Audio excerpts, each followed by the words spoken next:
இன்னைக்கு இந்த ஜாமாவுடைய final பார்ட்டோட first பார்ட்கே வந்துட்டோம். சரி வாங்க இப்ப நம்ம வீடியோக்குள்ள போலாம். எபிசோட் ஸ்டார்டிங்லேயே ஹீரோயின் அந்த வில்லேஜர்ஸ்லாம் இறந்தாங்க இல்லையா, அவங்களுடைய பிளட் சாம்பிள்ஸ்லாம் எடுத்துக்கிட்டு பக்கத்துல இருக்க ஒரு ரிசர்ச் லேபுக்கு கிளம்புறாங்க. ஆனா ஹீரோ இப்ப இல்லாததுனால ஹீரோவுடைய கொலீக்ஸ்னால பாத்தீங்கன்னா ஹீரோ கிட்ட பர்மிஷன் கேட்க முடியல. ஹீரோயினும் அந்த ரிசர்ச் லேபுக்கு கிளம்புறாங்க. இன்னொரு பக்கம் பாத்தீங்கன்னா அந்த ஜானி ஹேக்கரை எப்படியாவது எந்திரிச்சு உட்கார வச்சிடுங்க, ஸ்டெராய்ட் கொடுங்க, ஏதாவது ஒண்ணு பண்ணுங்க, எப்படியாவது அவன் எந்திரிச்சு உட்காரணும்னு சொல்லிட்டு தீவிரவாதிகளுடைய லீடர் சொல்ல, இன்னொரு பக்கம் பாத்தீங்கன்னா இந்த டாக்டர் தீரா என்ன பண்றாரு, ஹீரோயினுடைய அப்பா கிட்ட எப்படியோ பேசி மழுப்பி அந்த டாக்டர் விட்டு எதுக்கு வந்தா நம்மள காப்பாத்தானே வந்தா சொல்லுங்க சொல்லுங்கன்னு சொல்லிட்டு கேட்க, இவரும் லாஸ்ட்ல விஷயத்த சொல்லிடுறாரு. இல்ல அவர் நம்மள காப்பாத்த வரல, ஆனா அதுக்கு பதிலா ஜானி ஹேக்கரை கொலை பண்ணதான் வந்திருக்கான் அப்படின்னு சொல்ல, இந்த விஷயம் தீவிரவாதிகளுடைய காதுக்கு போறதுக்கு முன்னாடி நம்ம டாக்டர் வித்து என்ன பண்றாரு, அந்த ஜானி ஹேக்கரை சுட்டு தள்ளிடுறாரு. அவ்வளவுதான், அந்த ஜானி ஹேக்கரை ஆல் க்ளோஸ். அதுக்குள்ளே இந்த தீவிரவாதிகள் கும்பல் எல்லாருமே வந்ததுனால நம்ம டாக்டர் வித்த செம்மையா அடிச்சுட்டு அங்கிருந்து கூட்டிட்டு போயிடுறாங்க. ஆனா என்ன பிரயோஜனம், அப்படியே பாத்தீங்கன்னா கட் பண்ணா நம்ம ஹீரோயின் அந்த இறந்து போன அந்த வில்லேஜஸ் உடைய பிளட் சாம்பிள்ஸ் எல்லாம் எடுத்துக்கிட்டு லேபுக்கு போனாங்க இல்லையா, அவங்க ரிசர்ச் பண்ணதுல நம்ம ஹீரோயினுக்கு சப்ஸ்டன்ஸ் எஸ் என்ற ஒரு கெமிக்கல் ஒன்னு தெரிய வருது. ஹீரோயின் இருக்க ரிசர்ச் லேபுக்கு யாரும் வர மாதிரி இருக்கு. ஹீரோடைய கொலிக்கு ஒரு பொண்ணு இருக்கா இல்லையா, அவ யார் அதுன்னு சொல்லிட்டு கன் எடுத்துக்கிட்டு தேடிட்டு இருக்கா. இங்க ஹீரோயினுக்குமே யாரோ ஒருத்தவங்க தனக்கு பின்னாடி இருக்காங்கன்னு தெரிய கரெக்டா பாத்தீங்கன்னா கத்தி எடுத்துக்கிட்டு, கத்தியில சிசர் எடுத்துக்கிட்டு பின்னாடி திரும்ப அது வேற யாரும் கிடையாது, நம்ம ஹீரோ தான். இப்ப ஹீரோ பிடிச்சி திட்டிட்டு இருக்கான். நான் வரதுக்கு முன்னாடி எதுக்கு ரிசர்ச் லேபுக்கு வந்தேன்னு சொல்ல, ஹீரோயின் 24 மணி நேரத்துக்குள்ள அந்த பிளட் சாம்பிள்ஸ்ல இருக்கிற அந்த கெமிக்கல் என்ன ஏதுன்னு கண்டுபிடிக்கலாம், அது பிளட்டுக்குள்ள கலந்துரும், அதனால தான் நீ வரதுக்கு முன்னாடி நான் இந்த இடத்துக்கு வந்துட்டேன்னு சொல்ல, ஹீரோ உன்னோட உயிருக்கு ஆபத்து, ஏன் தான் நீ இந்த மாதிரிலாம் பண்ணிட்டு இருக்க, எதுக்காக இப்படி பிரச்சனை கொடுத்துட்டு இருக்கன்னு சொல்ல, ஹீரோனுக்கு கோவம் வந்தது. ஓ, நான் பிரச்சனை கொடுக்கறதா உனக்கு தெரியுதா, நான் இந்த மாதிரி கண்டுபிடிக்கிறதுக்காக எவ்வளவு கஷ்டப்பட்டு இருக்கேன்னு சொல்லிட்டு ஹீரோயின் கோச்சிட்டு போயிட. இப்ப ஆண்டாவும் நம்ம ஹீரோ கிட்ட அதை தான் சொல்றா. ஹீரோயின் ஏதோ ஒன்னு நிரூபிக்கணும்னு சொல்லி ட்ரை பண்றாங்க. நம்ம இருக்கிற மிஷின்ல தானே ஹீரோயினும் இருக்கா, சரி பரவாயில்ல நீ அவளுக்கு சப்போர்ட் பண்ணு, ஆனா அவளை வீக்கா மட்டும் நினைக்காத, ஏன்னா அவ வீக்கா நினைக்கிறது தான் அவ ரொம்ப கஷ்டப்படுறான்னு சொல்ல ஹீரோவுமே புரிஞ்சுக்கிறான். இன்னொரு பக்கம் ஜானி ஹேக்கர் இறந்தது தீவிரவாதிகள் கும்பலுடைய அந்த லீடருக்கு தெரிய வர, அவங்க அந்த கும்பல்ல இருக்க அந்த பொண்ணை பிடிச்சி திட்டி விட்டுட்டு இருக்காங்க. இந்த மாதிரி உங்களால ஒரு விஷயத்தை கூட உருப்படியா பண்ண முடியலையான்னு சொல்லிட்டு அந்த பொண்ணை பிடிச்சி திட்டிட்டு, சரி ஓகே நம்ம வேற ஏதாவது பிளான் போடலாம் அப்படின்னு சொல்லிட்டு யோசிக்க, இன்னொரு பக்கம் எத்தனை நாள் தான் பொத்தி பொத்தி வைக்கிறது விஷயத்தைன்னு சொல்லிட்டு டாக்டர் தீரா ஹீரோயினோட அப்பா கிட்ட போயிட்டு, நான் தான் தீவிரவாதிகள் கும்பல்ல இருக்கிற ஒரு ஸ்பை அப்படின்னு சொல்லிட்டு உண்மையை சொல்லிட, இவர் கத்துறாரு கதறாரு, யோ நீ என்னுடைய சொந்த தம்பி மாதிரில உன்னை நான் நினைச்சிட்டு இருந்தேன், தீவிரவாதிகள் கூட சேர்ந்து இந்த மாதிரி எல்லாம் பண்ணிட்டு இருக்கேன்னு சொல்ல, அவனும் ஆமா எனக்கு காசு தேவைப்படுச்சு, அதனால தான் இந்த கும்பல் கூட நான் சேர்ந்துக்கிட்டேன்னு சொல்லிட்டு அசால்ட்டா சொல்லிட்டு கிளம்ப, ஹீரோயினோட அப்பாவுக்கு ஒரு மாதிரி கஷ்டமா இருக்கு. இன்னொரு பக்கம் நம்ம ஹீரோயின் பாத்தீங்கன்னா ஹீரோ கிட்ட சொன்னாங்க இல்லையா அந்த பிளட் சாம்பிள், ஸோ அந்த சப்ஸ்டன்ஸ் எக்ஸ்ன்ற அந்த கெமிக்கலை ஹீரோயின் எங்கேயோ ஒரு இடத்துல படிச்ச மாதிரி தோணுது, இது எங்கன்னு சொல்லிட்டு ஹீரோயின் அதை பத்தியே ரிசர்ச் பண்ணிட்டு இருக்க. ஒரு கட்டத்துல ஹீரோயினுக்கு உடம்பு முடியாம போயிடுது. ஆண்டாதான் பக்கத்துல இருந்து கவனிச்சுக்கிறா நம்ம ஹீரோயினை. சோ அந்த இடத்துக்கு ஹீரோவுமே வராரு. ஹீரோயினை திட்டிட்டனால ஹீரோயின் கொஞ்சம் கோவமா இருக்காங்க. ஹீரோ சாரி கேட்கிறாரு. சரிப்பா சாரிப்பான்னு சொல்ல ஹீரோயின் ஃபர்ஸ்ட் கொத்துக்க மாட்டேன்றாங்க. அதுக்கப்புறமா நம்ம ஹீரோ சரி ஓகே நீயுமே தான் இந்த மிஷன்ல இருக்க, உன்னோட உயிருக்கு ஆபத்துன்றனால தான் கொஞ்சம் நான் உன்னை திட்டிட்டேன், தயவு செஞ்சு மன்னிச்சிடுன்னு சொல்ல, ஹீரோயினுமே இப்ப அவங்க அந்த பிளட் சாம்பிள்ஸ்ல இருந்து சப்ஸ்டன்ஸ் எக்ஸ்ன்ற ஒரு கெமிக்கல் ஒன்று கண்டுபிடிச்சாங்க இல்லையா, அந்த கெமிக்கலை பத்தி என்னுடைய ரிசர்ச் லேப்ல நான் படிச்ச மாதிரி ஒரு ஞாபகம், ஸோ என்னோட ரிசர்ச் லேப்ல இருந்து உன்னுடைய ஆளுங்கள்ட்ட சொல்லி அங்க இருக்க ஃபைல்ஸ்லாம் கொஞ்சம் எடுத்துட்டு வர சொல்றியா ப்ளீஸ்ன்னு சொல்ல, ஹீரோவும் சரி ஓகே நான் எடுத்துட்டு வர சொல்லிட்டேன்னு சொல்லிட்டு ஹீரோவும் ஹீரோயின் கிட்ட சொல்லிடுறான். அப்படியே பாத்தீங்கன்னா கொஞ்ச நேரம் அப்படியே ரெண்டு பேருமே ரொமான்டிக்கா பேசிட்டு இருக்காங்க. ஸோ அதுக்கப்புறமா பாத்தீங்கன்னா நம்ம ஹீரோயின்காக நான் சமைச்சு எடுத்துறேன்னு சொல்லிட்டு போவேன். ஹீரோயினுமே ஹீரோவை பார்த்து சிரிச்சிட்டு இருக்காங்க. அடுத்த நாள் காலைல என்ன ஆகுதுன்னா, இந்த டாக்டர் தீரா இருக்கார் இல்லையா, அவரு பாத்தீங்கன்னா நம்ம ஹீரோ இருக்கிற அந்த ஒரு இடத்துக்கிட்ட மயங்கி போய் கிடக்குறாரு ஆத்தோரமா. இதை பார்த்து சில மக்கள் ஹீரோக்கு இன்ஃபர்மேஷன் கொடுத்துறாங்க. சோ ஹீரோ என்ன பாத்தீங்கன்னா இந்த விஷயத்த ஹீரோயின் கிட்ட சொல்றான். டாக்டர் தீரா அந்த தீவிரவாதிகள் தானே கடத்திட்டு போனாங்க, ஆனா இப்ப அவர் இங்க இருக்காரான்னு சொல்ல, ஹீரோவுடைய கூட இருக்க கொலீக்ஸ் எல்லாம் ஒருவேளை தீவிரவாதிகள் கும்பலை சேர்ந்தவரா தான் இருப்பாரு அந்த டாக்டர் தீரா, இங்க ஹீரோயினுடைய லொகேஷனை கண்டுபிடிக்கிறதுக்காக தான் வந்திருப்பாங்களோன்னு சொன்னா, ஆனா ஹீரோயின் நம்ப மாட்டேன்றாங்க. இல்லவே இல்ல, டாக்டர் தீரா எனக்கு ஒரு அங்கிள் மாதிரி, கண்டிப்பா அவர் ரொம்ப நல்லவர், அவர்கிட்ட போனா கண்டிப்பா எங்க அப்பாவை பத்தி ஏதாவது விஷயம் கிடைக்கும் ப்ளீஸ்ன்னு சொல்லிட்டு ஹீரோ கிட்ட கெஞ்ச, ஹீரோக்கு லைட்டா டவுட்டா தான் இருக்கு. பட் இருந்தாலும் பாத்தீங்கன்னா ஹீரோயினை ஃபர்ஸ்ட் விட்டுட்டு ஹீரோ தான் முதல்ல அந்த டாக்டர் தீரா கிட்ட விசாரிக்கிறாரு. எப்படி நீங்க அந்த தீவிரவாதிகள்ட்ட இருந்து தப்பிச்சு வந்தீங்க, ஹீரோயினோட அப்பா எங்க, நீங்க மட்டும் எப்படி வந்தீங்கன்னு சொல்லிட்டு 1008 கேள்வி கேட்கிறாரு நம்ம ஹீரோ. டாக்டர் தீராவும் பாத்தீங்கன்னா அதுக்கு ஏதோ சொல்லி மழுப்பிடுறாரு. ஹீரோக்கு டவுட்டா இருந்தாலும் பட் ஆனா ஹீரோவும் ஹீரோடைய மேலதிகாரியும் சரி ஓகே ஹீரோயினை நம்ம பேச சொல்லுவோம், அதுக்கப்புறமா மீதியை நாங்க பாத்துக்கலாம்னு சொல்ல, விஷயம் என்னன்னா டாக்டர் தீராவை இவங்க தான், அதாவது தீவிரவாதிகள் தான் அனுப்பிச்சு வச்சிருக்காங்க. எப்படியாவது ஹீரோயின் கிட்ட போயிட்டு ஹீரோயினுடைய இருக்கிற லொகேஷனை ட்ராக் பண்ணி அனுப்புறதுக்காக தான். இது தெரியாம நம்ம ஹீரோயின் டாக்டர் தீரா ரொம்ப நல்லவன் சொல்லிட்டு, டாக்டர் தீரா எப்படி இருக்கீங்க, அப்பா எங்க அப்படின்னு சொல்லி கேட்டுட்டு இருக்கா. தயவு செஞ்சு என்ன மன்னிச்சிடுமா, என்னால மட்டும்தான் தப்பிச்சு வர முடிஞ்சது, அப்பாவை என்னால காப்பாற்ற முடியல, அப்பா இன்னும் தீவிரவாதிகள்கிட்ட தான் இருக்காங்க அப்படின்னு சொல்ல ஹீரோயினும் இப்ப டாக்டர் தீராவும் உட்காந்து பேச ஆரம்பிக்கிறாங்க. ஹீரோவும் சரி ஓகே கொஞ்ச நேரம் உங்களுக்கு டைம் கொடுக்கலாமே வெளியே போவேன், ஆனா ஹீரோக்கு அந்த டாக்டர் தீரா மேல டவுட் இருக்கனால உள்ள என்னெல்லாம் நடக்குது, இவங்க என்னெல்லாம் பேசுறாங்கன்னு சொல்லிட்டு உள்ள இருக்க சிசிடிவி கேமரா மூலியமோ அதுக்கப்புறமா ஆடியோ ரெக்கார்ட் மூலியமோ வெளியே கேட்டுட்டு இருக்காங்க. ஹீரோயின் வந்துட்டு இந்த மாதிரி வந்துட்டு டாக்டர் தீரா கிட்ட பேசிக்கிட்டு என்ன சொல்றாங்க, அவங்க வந்துட்டு கேன்சருக்கான ஒரு மருந்து கண்டுபிடிச்சாங்க இல்லையா, அதுக்கு டாக்டர் தீராவும் தான் ஹெல்ப் பண்ணியிருப்பாரு, அதனால அந்த மருந்து வந்துட்டு நான் வந்துட்டு கண்டுபிடிச்சிட்டேன், என்னோட வளர்ப்பு பையனுடைய உடம்புல அதை போட்டிருக்கேன், அதோடைய மருந்துடைய வீரியத்தினால என் பையன் இன்னும் உயிரோட இருக்கான்னு சொல்லிட்டு ஹீரோயின் ரொம்ப சந்தோஷமா டாக்டர் தீரா கிட்ட சொல்ல அப்படியே நம்ம ஹீரோ என்ன பண்றாரு, உள்ள வந்து ஹீரோயினை தரத்தரன் வெளியே இழுத்துட்டு போயிடுறாரு. எதுக்காக இந்த விஷயத்தெல்லாம் அவர்கிட்ட சொல்றேன்னு கேட்க ஹீரோயின் ஏன்பா அந்த கேன்சருடைய மருந்தை கண்டுபிடிக்கிறதுக்கு டாக்டர் தீராவும் தான் ஹெல்ப் பண்ணாரு, அவர்கிட்ட இந்த விஷயத்த சொல்ல வேணாமான்னு சொல்ல ஹீரோ கடுப்பாவரா. முதல்ல அந்த ஆள் வந்துட்டு தீவிரவாதிகள் கும்பலை சேர்ந்தவனா இல்ல உண்மையாவே வந்துட்டு நல்லவனான்றது தெரியல, நீ மாட்டுக்கு இருக்கிற விஷயத்தெல்லாம் சொல்றியே அப்படின்னு சொல்லிட்டு ஹீரோயினை வலுக்க டைமா அங்கிருந்து தூக்கிட்டு போவ.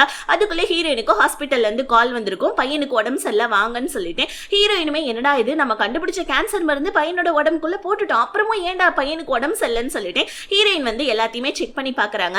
அதாவது வந்துட்டு பாத்தீங்கன்னா அந்த டீடைல்ஸ் எல்லாத்தையுமே செக் பண்ணி பார்க்க பையன் நம்ம ஹீரோயினை பார்த்துட்டு சந்தோஷப்படுறான். என்னம்மா நான் உயிரோடு இருக்க மாட்டேனா அப்படின்னு கேட்டுக்கிட்டு இருக்க ஹீரோ வந்துட்டு டாக்டர் தீராவையும் கண்ணை கட்டி இந்த இடத்துக்கு கூட்டு வந்திருப்பாங்க. டாக்டர் தீரா ஐயோ நான் என்ன தீவிரவாதிகள் கும்பல சேர்ந்தவையா, ஏன் என்ன இந்த மாதிரி பண்றீங்க சொல்லிட்டு வர உண்மையாவே அந்த கும்பல சேர்ந்தவன் தான், இருந்தாலும் சும்மா நடிச்சிட்டு இருக்கான். ஹீரோயின் கிட்ட நீ இந்த மருந்து சக்சஸ் ஆயிடுச்சுன்னு சொன்னேன், அப்புறமும் ஏன் பையனுக்கு உடம்பு சரியில்லைன்னு சொல்லிட்டு டாக்டர் தீரா என்ன சொல்றாரு, சரி ஓகே நம்ம மறுபடியும் வந்துட்டு அந்த மருந்தை வந்துட்டு மாடிஃபிகேஷன் பண்ணுவோம், அதுக்கு நமக்கு ஒரு லேப் வேணுமே அப்படின்னு சொல்ல ஹீரோ ஒரு லேப் ஒன்று வந்துட்டு கண்டுபிடிச்சு நம்ம ஹீரோயின்காகவும் டாக்டர் தீராக்காகவும் கொடுக்குறாங்க. ஏன்னா வந்துட்டு அந்த கேன்சர் மருந்தை கண்டுபிடிச்சாங்களே நம்ம ஹீரோயின், ஸோ அந்த மருந்தை மறுபடியும் மாடிஃபிகேஷன் பண்ணி பையனுக்கு மறுபடியும் வந்துட்டு செலுத்தலாம்னு சொல்லிட்டு ஒரு லேப் ஒன்று கொடுத்துட்டு அங்கிருந்து நம்ம ஹீரோ வந்துட்டு ஒரு 2 பேரை வந்துட்டு காவலுக்கு நிக்க வச்சுட்டு கிளம்ப. பட் இருந்தாலும் ஹீரோவுக்கு வந்து பாத்தீங்கன்னா டவுட்டாவே இருக்கு, கூட சேர்த்து ஆண்டாவுக்கும் டவுட்டா இருக்கு, கண்டிப்பா அந்த டாக்டர் தீரா வந்துட்டு அந்த தீவிரவாதிகள் கும்பல சேர்ந்தவனா தான் இருப்பான், ஒருவேளை ஹீரோயினுடைய லொகேஷனை வந்துட்டு பாக்குறதுக்காக தான் அவன் இங்க வந்தானோன்னு சொல்லிட்டு அவங்க டவுட் பட்ட மாதிரி இந்த டாக்டர் தீராவும் என்ன பண்ணா ஹீரோயினுடைய போன் எடுத்து ஹீரோயினுடைய லொகேஷன் ட்ராக் ஒன்னு வந்து பாத்தீங்கன்னா ஒரு ஆப் மாதிரி ஒன்னு இன்ஸ்டால் பண்ணி தீவிரவாதிகளுக்கு வந்துட்டு பாத்தீங்கன்னா சென்ட் பண்ணி விட்டுட. ஹீரோயின் இப்ப வந்துட்டு அந்த இது மருந்து அவங்க கண்டுபிடிச்சாங்களே கேன்சர் மருந்து, அந்த மருந்தை டெஸ்ட் பண்ணி பார்த்ததுல சோ மருந்தெல்லாம் நல்லா தான் இருக்கு, ஆனா அதோட டோசேஜ் மட்டும் பையனுக்கு அதிகமா கொடுத்தா சோ கண்டிப்பா பையன் வந்துட்டு உயிரோட வந்துருவான் அப்படின்னு சொல்லிட்டு ஹீரோயின் வந்துட்டு கண்டுபிடிக்கிறாங்க. உடனே வந்துட்டு இந்த விஷயத்தை ஹீரோ கிட்டையும் சொல்லிட்டு பையனுக்கும் டோசேஜ் அதிகமா கொடுக்குறாங்க. சோ அப்படியே வந்துட்டு ஹீரோயின் கட் பண்ணா வீட்டுக்கு வந்துடுறாங்க, அதாவது நம்ம ஹீரோடைய அந்த இடத்துக்கு வந்துடுறாங்க. இப்ப ஹீரோ கிட்ட ரொம்ப சந்தோஷமா சொல்லிட்டு இருக்காங்க, இந்த மாதிரி பையன் உயிரோட வந்துருவான் எனக்கு ரொம்ப சந்தோஷமா இருக்குன்னு சொல்ல இந்த இடத்துல தான் ஒரு ட்விஸ்ட். ஃபர்ஸ்ட்ல இருந்து நம்ம ஹீரோயினுடைய அப்பாவை இந்த தீவிரவாதிகள் எதுக்காக தெரியுமா கடத்தி வச்சிருக்காங்க, ஹீரோயின் இப்ப கண்டுபிடிச்சாங்களே அந்த கேன்சர் மருந்து, அந்த மருந்துக்காக தான் போல இருக்கு. பாவம் நம்ம ஹீரோயின் இது தெரியாம அந்த டாக்டர் தீரா கிட்ட கேன்சர் மருந்தை பற்றி எல்லாத்தையும் உளறிடுறாங்க. தீவிரவாதிகள் இங்க ஹீரோயின் இருக்கிற இடத்தையும் தேடி வந்துட்டு இருக்கா. இப்ப ஹீரோயின் வந்துட்டு ஹீரோ கிட்ட ஃபைல்ஸ் எல்லாம் கேட்டாங்களே அவங்களுடைய ரிசர்ச் லேப்ல இருந்து ஃபைல்ஸ் எனக்கு வேணும்னு சொல்லிட்டு அந்த ஃபைல்ஸ் எல்லாம் எடுத்துட்டு வர ஹீரோயின் இப்ப அதுல ஒரு விஷயத்தை பார்த்துட்டு ஷாக் ஆகுறாங்க. என்னன்னா அந்த வில்லேஜஸ் எல்லாம் இறந்து போனாங்க இல்லையா, அவங்களுடைய உடம்புல இருந்து பிளட் சாம்பிள்ல இருந்து நம்ம ஹீரோயினுக்கு அந்த எக்ஸ்ன்ற ஒரு கெமிக்கல் கிடைச்சிருக்கும் இல்லையா, அந்த கெமிக்கலை வேற யாரும் கண்டுபிடிக்கல, இந்த டாக்டர் தீரா தான் கண்டுபிடிச்சிருக்கான்ற விஷயத்தை நம்ம ஹீரோயின் தெரிஞ்சுக்கிட்டு ஹீரோ டீம் கிட்ட சொல்றதுக்கு முன்னாடி வில்லன் அதுக்குள்ளே வந்துட்டு வில்லனுடைய டீம்ஸ் அதாவது தீவிரவாதிகள்லாம் வந்துடுறாங்க. அதுக்குள்ளே தீவிரவாதிகளுக்கும் நம்ம ஹீரோடைய கொலீக்ஸ்க்கும் செம்மையா சண்டை நடந்துட்டு இருக்கு.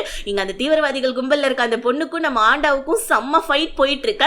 ஹீரோவும் டேனியில பிடிச்சிட்டான், அதாவது அந்த லீடருடைய பையன் அவனையும் பிடிச்சிட்டான், அவனை பிடிச்சி செம்மடி அடிச்சிட்டு இருக்கான் நம்ம ஹீரோ. ஏன்னா வந்துட்டு இவன் தானே ஹீரோடைய அந்த ஃபியான்சியை கொலை பண்ணது, இவனை போட்டு அடி அடின்னு அடிச்சிட்டு இருக்க. அதுக்குள்ளே வந்து பாத்தீங்கன்னா ஹீரோடைய மற்ற டீமார்ட்ஸ்க்குலாம் வந்துட்டு ஹெல்ப் வேணும்ன்றதுனால அவங்களுக்கு ஹெல்ப் பண்ண போவ அவன் அங்கிருந்து தப்பிச்சு ஓடிட. அங்க சண்டை நடந்துட்டு இருக்க இந்த கேப்ல ஹாஸ்பிட்டலுக்கு வந்துடுறாங்க நம்ம லீடர் கூட இன்னும் கொஞ்சம் ஆளுமே. எதுக்காகனா அந்த பையனை குட்டி பையனை கடத்துறதுக்காக. ஏன்னா இப்ப நம்ம ஹீரோயின் கேன்சர் மருந்து கண்டுபிடிச்சாங்க இல்லையா, அந்த மருந்துடைய ஃபார்முலா தான் அந்த தீவிரவாதிகளுக்கு தேவை. இப்ப அந்த ஃபார்முலா பையனுடைய உடம்புல இருக்குல்ல, அதுக்கு எதுக்கு ஹீரோயின் சொல்லிட்டு பையனை கடத்துறதுக்காக இங்க வந்துட்டாங்க. அதாவது நம்ம ஹீரோயின் கிட்ட அங்க கொஞ்சம் ஆளை அனுப்பிட்டு பையனை கடத்த படுத்துறதுக்காக இங்க வந்துரு. டாக்டர் தீரா அந்த இடத்துக்கு வந்து ஐயோ இப்ப இந்த மாதிரி வந்துட்டு தீவிரவாதிகள் வந்துட்டாங்க, பையனை கூப்பிட்டு நம்ம இங்க இருந்து வெளியே போகணும்னு சொல்ல இங்க நம்ம ஹீரோவும் ஹீரோடைய டீமும் தீவிரவாதிகள் எல்லாத்தையுமே சண்டை போட்டு அனுப்பிச்சு வச்சதுக்கு அப்புறமா தான் ஹீரோயின் விஷயத்த சொல்றாங்க. அந்த சப்ஸ்டன்ஸ் எக்ஸ்டென்ற கெமிக்கலை தயாரிச்சதே, அதாவது உருவாக்குனதே அந்த டாக்டர் தீரா தான். இப்ப இதுல என்ன ஒரு விஷயம்னா, அந்த கெமிக்கலை வச்சு ஒரு பெரிய வந்துட்டு எக்ஸ்ப்ளோரர் பாமையே உருவாக்க முடியும். ஆனா இப்ப என்னுடைய கெமிக்கல் இருக்கலையே, அதை நம்ம ஹீரோயின் கேன்சர் மருந்து கண்டுபிடிச்சாங்க இல்லையா, அதுக்காக நம்ம பையனை வந்துட்டு அவங்க கூட்டிட்டு போறதுக்கும் வாய்ப்பு இருக்கு அப்படின்னு சொல்லி நம்ம ஹீரோயின் அங்க சொல்லி முடிக்கிறதுக்குள்ள இங்க நம்ம ஹீரோடைய டீமே வந்து பாத்தீங்கன்னா அந்த தீவிரவாதிகள் கும்பல் சேர்ந்தவங்க எல்லாரையுமே அட்டாக் பண்ணிட்டு மீதி ஒரு 2 பேர் இருக்காங்க. அதுல 2 பேர்ல ஒருத்தவன் தான் ஹீரோடைய ஃப்ரெண்டு. அவன் தீவிரவாதிகளை பார்க்க போயிடுற. இப்ப டான்ன்ற ஒருத்தவன் தான் டாக்டர் தீராவையும் குட்டி பையனையும் காப்பாத்தி கூட்டிட்டு போவேன். ஆனா கரெக்டா வந்துட்டு அந்த லீடர் வந்துடுறாப்ல, அவ்வளவுதான் இவன் ஒத்தாலே என்ன பண்ண முடியும். அது மட்டும் இல்லாம இந்த டாக்டர் தீராவும் நானும் அந்த கும்பலை சேர்ந்தவன் தாண்டா அப்படின்னு சொல்ல அவ்வளவுதான் இப்ப டானை பிடிச்சிக்கிறாங்க. பாவம் நம்ம டான் வந்துட்டு அவனால முடிஞ்ச அளவுக்கு வந்து பாத்தீங்கன்னா அந்த லீடரை போட்டு அடிக்கிறான். பட் ஆனா என்ன லீடர் சும்மாவா, வயசானாலும் செம்ம கெத்து காமிச்சிட்டு இருக்காரு அவரு. சோ எல்லாரையுமே பிடிச்சி அடிச்சுட்டு டானை போட்டு அடிச்சிட்டு இருக்கா. அப்ப டாக்டர் தீரா அந்த இடத்துக்கு வந்து நான் கண்டுபிடிச்ச டெட்டெக்ஸ்ன்ற ஒரு கெமிக்கலை உன்னுடைய உடம்புல வந்துட்டு நான் செலுத்த போறேன், அதுதான் வில்லேஜஸ்க்கு எல்லாத்துக்குமே கொடுத்து நான் சாகடிச்சதுன்னு சொல்லிட்டு டானுடைய உடம்புக்குள்ள அதை இன்ஜெக்ட் பண்ணிட்டாங்க. பாவம் இங்க நம்ம ஹீரோடைய டீம் அதெல்லாம் தெரியாம, தன்னுடைய கூட்டாளி ஒருத்தவன் சாவறது கூட தெரியாம இங்க வந்து பாத்தீங்கன்னா ஹாஸ்பிட்டலுக்கு வந்துட்டாங்க ஹீரோயினை கூப்பிட்டுக்கிட்டு. இப்போ வந்து பாத்தீங்கன்னா கரெக்டா நம்ம ஹீரோயினை உள்ள வர வேணாம்னு சொல்லிட்டு ஹீரோ சொல்லியிருப்பாரு ஹாஸ்பிட்டலுக்குள்ள. ஆனா ஹீரோயின் இல்ல, உள்ள ஹீரோ இருக்கான் பிளஸ் குட்டி பையனும் இருக்கான், நானும் போவேன்னு சொல்லிட்டு அடம் பிடிச்சி ஆண்டாவை கூப்பிட்டுக்கிட்டு ஹாஸ்பிட்டலுக்குள்ள கிளம்பிட்டாங்க நம்ம ஹீரோயின். உள்ள வந்தா நம்ம ஹீரோ ஏமா உன்னை வர வேணாம் தானமா சொன்னேன், அமைதியாவே இருக்க மாட்டியா, சரி ஓகே இந்த கண்ணை வச்சுக்கோ, யாராவது வந்தாங்கன்னா அவங்கள நீ பாரபட்சம் பார்க்காம சுட்டு தள்ளிடு, தீவிரவாதிகள் யாராவது வந்தா பையனை காப்பாத்தினோனே நீ வந்துட்டு இங்க வந்து பையனை கூட்டிட்டு கிளம்பிடணும் சரியா அப்படின்னு சொல்லிட்டு ஹீரோயினையும் கூப்பிட்டுக்கிட்டு ஹாஸ்பிட்டலுக்கு போவேன். ஆனா ஹாஸ்பிட்டல்ல தான் ஆல்ரெடி எல்லாரும் இறந்து போய் கிடக்குறாங்க. அதுக்குள்ள இந்த தீவிரவாதிகள் என்ன பண்ணாங்க, கார் பார்க்கிங் வழியா எஸ்கேப் ஆகலான்னு பார்க்க கரெக்டா நம்ம ஹீரோ அதுக்கப்புறம் ஆண்டா ஹீரோயின் சொல்லிட்டு எல்லாரும் வந்துடுறாங்க. ஹீரோடைய டீம் ஷூட் பண்றாங்க. ஆனா அவங்க எல்லாருமே புல்லட் ப்ரூஃப் ஜாக்கெட் போட்டதுனால ஒன்னும் பண்ண முடியல நம்ம தீவிரவாதிகளால. அதுக்குள்ளே வந்துட்டு தீவிரவாதிகளுடைய ஹெட் அந்த லீடர் இருக்கான் இல்லையா, அவன் என்ன பண்ணா அங்க இருக்க அந்த பொண்ணு கிட்ட அந்த டாக்டர் தீரா கிட்டயும் நீங்க இங்க இருந்து கிளம்புங்க, நான் இவங்களை பாத்துக்கிறேன்னு சொல்லிட்டு ஹீரோவையும் ஹீரோடைய டீம்மேட்ஸையும் போட்டு சம்மடி அடிச்சிட்டு இருக்காங்க. ஒரு கட்டத்துல ஹீரோவாலே தாங்க முடியல, ஹீரோவே மயக்க போட்டு விழுந்துடுறானா பாத்துக்கோங்களேன். அந்த அளவுக்கு செம்ம ஸ்ட்ராங்கான ஆள் போல இருக்கு. இப்ப கொஞ்ச நேரம் கழிச்சு எல்லாருமே முழிச்சு பார்த்தா பையன் அந்த இடத்துல டாக்டர் தீராவையும் காணும், பையனையும் காணும், அவ்வளவுதான். இப்ப எல்லாருமே செம்மையா வந்துட்டு கதறாங்க. பிளஸ் வந்துட்டு டோன் வேற இல்லைன்றது இப்பதான் இவங்க எல்லாருமே கவனிக்கிறாங்க. கண்டிப்பா ஹாஸ்பிட்டலுக்குள்ளதான் டோன் இருப்பான்னு சொல்லிட்டு ஹாஸ்பிட்டலுக்குள்ள போய் பார்க்க டோன் அங்க வந்து பாத்தீங்கன்னா நரம்பெல்லாம் புடைச்சு போய் சாகர நிலைமையில இருக்க. எல்லாரும் இப்ப ஹீரோயினை தான் பாக்குறாங்க. ஏன்னா வந்துட்டு அந்த சப்ஸ்டன்ஸ் எக்ஸ்ன்ற வந்துட்டு ஒரு மருந்தை கொடுத்துதான் அந்த இவர் வந்துட்டு டாக்டர் தீரா வந்துட்டு இவனுக்கு இன்ஜெக்ஷன் பண்ணிருப்பாங்க. அதுக்கான மாத்து மருந்து ஏதாவது இருக்கான்னு ஹீரோயின் கேட்க ஹீரோயின் இல்ல, ஆக்சுவலி அந்த கெமிக்கல் வந்துட்டு ரொம்ப ஆபத்தான கெமிக்கல்னு சொல்லிட்டு அதை வந்துட்டு எங்க அப்பா பேன் பண்ணிட்டாரு, பட் இருந்தாலும் வந்துட்டு அதோடைய வந்துட்டு ஒரு மாத்து மருந்து நாங்க கண்டுபிடிக்கலன்னு சொல்ல அவ்வளவுதான் அந்த இடத்துல டோன் இறந்து போறான். அவ்வளவுதான் ஹீரோடைய டீம்மேட்ஸ் எல்லாம் கதறி அழுதுகிட்டு கண்டிப்பா இவனுடைய சாவுக்கு நாங்க வந்துட்டு பழி வாங்கியே தீருவோம்னு சொல்லிட்டு அவனுக்கு ஒரு வணக்கத்தை போட்டுட்டு இருக்க. இப்ப ஹீரோ ஹீரோயின் கிட்ட சாரி சொல்றான், தயவு செஞ்சு மன்னிச்சுடே, பையனை வந்துட்டு நான் உனக்கு கூட்டிட்டு வந்து உங்ககிட்ட விடுறேன்னு சொன்னேன், ஆனா என்னால முடியலன்னு சொல்ல ஹீரோயின் அழுதுகிட்டே இல்ல நீ எவ்வளவோ ட்ரை பண்ண, ஆனா உன்னால வந்துட்டு பையனை காப்பாற்ற முடியல, பட் ஆனா பையனை அவங்க கொலை பண்ண மாட்டாங்க, எனக்கு அதுல மட்டும் நம்பிக்கை இருக்கு. ஏன்னா அந்த தீவிரவாதிகளுக்கு தேவையான கேன்சர் மருந்து பையனுடைய உடம்புல தான் இருக்கு. சோ அதனால வந்துட்டு இப்போதைக்கு பையனை எதுவும் பண்ண மாட்டாங்க, அதுக்குள்ளே நம்ம போய் பையனை காப்பாத்திடலாம் அப்படின்னு சொல்லிட்டு ஹீரோயின் ஹீரோ கிட்ட சொல்லி அழுதுட்டு இருக்க. இங்க அந்த தீவிரவாதிகள் பையனை கூட்டிட்டு வந்துட்டோன்னே ஹீரோயினுடைய அப்பா கதறாரு. ஏன்னா அந்த டாக்டர் தீரா என்ன பண்றான், பையனுடைய உடம்புல இருந்து ஒரு பிளட் ஒன்னு எடுத்து அந்த பிளட்ல வந்து பாத்தீங்கன்னா ஹீரோயின் கண்டுபிடிச்ச அந்த கேன்சர் மருந்தையும் தான் அதை எடுத்து அதுல கொஞ்சம் மாடிஃபிகேஷன் பண்ணி இவங்க வந்துட்டு அந்த டெக்டெக்ஸ் அப்படின்ற ஒரு பெரிய ஒரு எக்ஸ்ப்ளோரரை கண்டுபிடிக்கிறாங்க. அது வந்துட்டு காத்துல பரவுற மாதிரி ஒரு கெமிக்கல். இப்ப அந்த கெமிக்கலை யார் மேல இவங்க வந்துட்டு டெஸ்ட் பண்றாங்கன்னா நம்ம டாக்டர் வித் இருக்கார் இல்லையா, அவர் மேல டெஸ்ட் பண்ண அவ்வளவுதான் 30 செகண்டுக்குள்ள மனுஷன் ரத்த வாந்தி எல்லாம் எடுத்து கண்ணு மூக்கு வழியா ரத்தமே வந்து அப்படியே இறந்து போவேன். சோ அப்படியே இவங்க வந்துட்டு கெமிக்கலை கண்டுபிடிச்சிட்டாங்க. அதாவது நம்ம டாக்டர் தீரா கண்டுபிடிச்சிட்டான். அது மட்டும் இல்லாம பையனோட உடம்புல இருந்து ஏகப்பட்ட ரத்தத்தை இவனுக்கு மட்டும் எடுத்துக்கிட்டே இருக்கானுங்க. ஏன்னா அப்பதானே ரத்தத்தை எடுத்தாதான் ஹீரோயினுடைய அந்த கேன்சர் மருந்தை எடுக்க முடியும். அந்த கேன்சர் மருந்தை வச்சுதான் அந்த டெக்டெக்ஸ் அப்படின்ற ஒரு கெமிக்கலை தயாரிக்க முடியும்னு சொல்லிட்டு பையனுடைய உடம்புல இருந்து ரத்தத்தை எடுத்துட்டு இருக்க. இங்க நம்ம ஹீரோவும் ஹீரோடைய ஃப்ரெண்டும் அந்த தீவிரவாதிகளை இதுக்கப்புறம் நம்ம உயிரோட பிடிச்செல்லாம் வந்துட்டு ஒன்றும் பண்ண முடியாது, அதனால அவனுங்களை சுட்டாவது பிடிக்கணும்னு சொல்லிட்டு புல்லட் ப்ரூஃப் ஜாக்கெட்டை தாண்டியும் ஒரு புல்லட் வந்து பாத்தீங்கன்னா அந்த ஒருத்தவங்களை சாகடிக்கும் போல இருக்கு. அந்த மாதிரி புல்லட்ஸ் எல்லாம் எடுத்துக்கிட்டு தீவிரவாதிகளுடைய இடத்துக்கே நம்ம ஹீரோடைய டீம் கிளம்பிட்டு இருக்காங்க.